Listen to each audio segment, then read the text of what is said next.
Alors, la paix, qu'est-ce que c'est d'abord? On va prendre, moi qui suis de confession juive, le terme hébraïque de paix, shalom.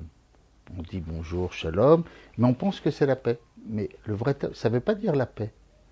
Ça vient d'une racine qui veut dire shalem et qui veut dire entier. C'est la plénitude. Donc ça ressemble un peu à tout ce qui se passe au niveau aux hindouistes, etc.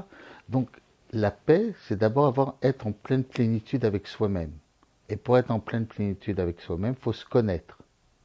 Alors déjà, il faut commencer à savoir comment on peut se connaître.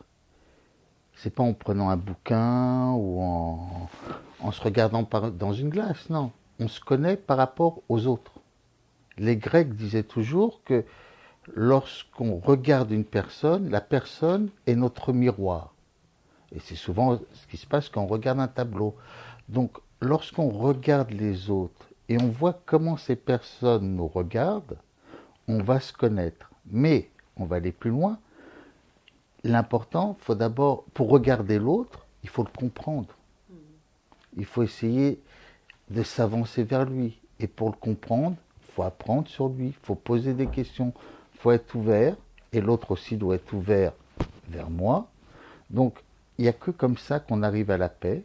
D'abord, j'apprends un peu sur l'autre. L'autre va apprendre sur moi. Par lui, je saurai exactement qui je suis. J'aurai une certaine plénitude. Alors, j'aurai la paix, d'abord avec moi et ensuite avec les autres. Ou les trois quarts des gens vivent en couple. On aura la paix. Pour avoir la paix en couple, alors on va reprendre sur le judaïsme, un homme ça se dit ish, une femme ça se dit isha. Donc c'est le même mot ish, mais on rajoute une lettre en hébreu qui est la lettre E. Et cette lettre E, c'est la lettre de Dieu.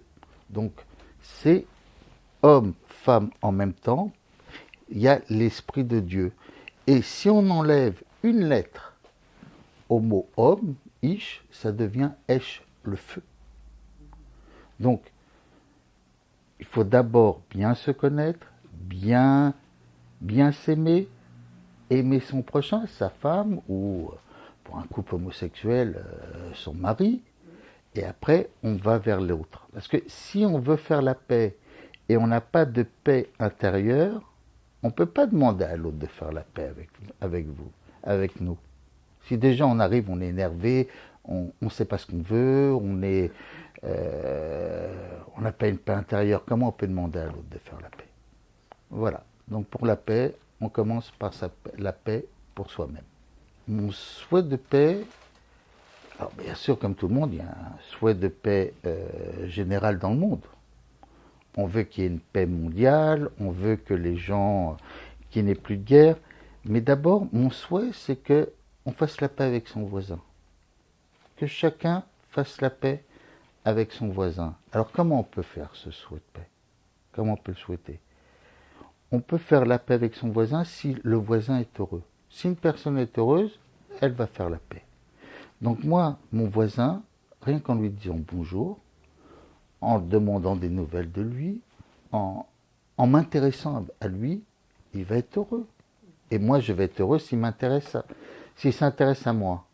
Et ce voisin, au début, c'est mon voisin de palier, mais c'est aussi, quand on vient d'un pays, c'est la région à côté, c'est le pays à côté, c'est le continent à côté.